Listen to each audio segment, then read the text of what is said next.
Remember, the most beautiful thing is that your body knows your thoughts, your motives, your intentions, and your actions. And it shows you the truth about that, right? And so that's between you and you. There's some things that nobody outside of you will ever know, but you do. And when I say your life is your medicine, there's this other layer to it. That is how you live your life medicates you. And everyone is always like, if I love somebody, I medicate them. No, you're medicating you with the purity of your love. You're medicating you with the purity of your actions. You're medicating you with the purity of your service. If they benefit from that, that's a beautiful bonus, a beautiful side effect, because they have to go through their level of receiving and receptivity and how they filter that on their own. But your only focus is what you give.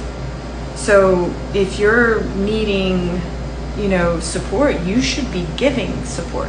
If you're needing connection, you should be giving connection. If you're needing to feel love, you should be loving, right? Not trying to receive the love. And that's where we get all confused. We think we need to gather the things to put them in us when it's not that at all, right?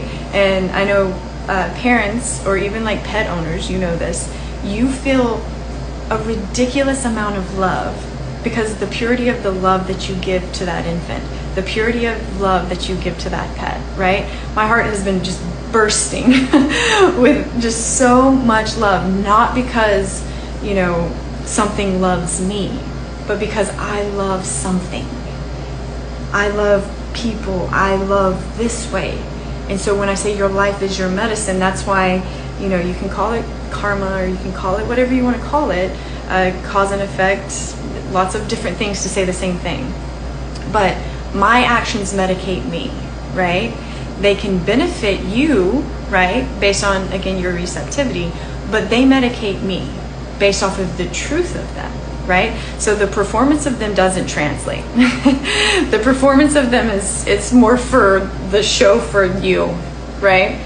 The truth of it is what medicates me. So I could be, serving, but the intention and the motives could be for me to gain. And then that's poison, right? It could seem virtuous, it could seem good, but the truth of what is given is what is received by you. That's why when I say your life is your medicine, not somebody else's. It's not, and so when people are like, well, nobody loves me. I don't have anybody, these people are so lucky, you're so lucky you have a family, you're so lucky you have, well, they're medicating them. And based on my level of receptivity, I can receive some of that overflow. But what I receive, what is translated into my blood, is the truth of my actions. So the truth of your actions is medicating you. And that's why authenticity, it's just truth, right? Authenticity is just truth, is the most powerful frequency, right? We know that now, even more powerful than love. It's true. It's truth. I think we've polluted love, unfortunately, but truth. And that's how you want to live. And then a body that lives that way,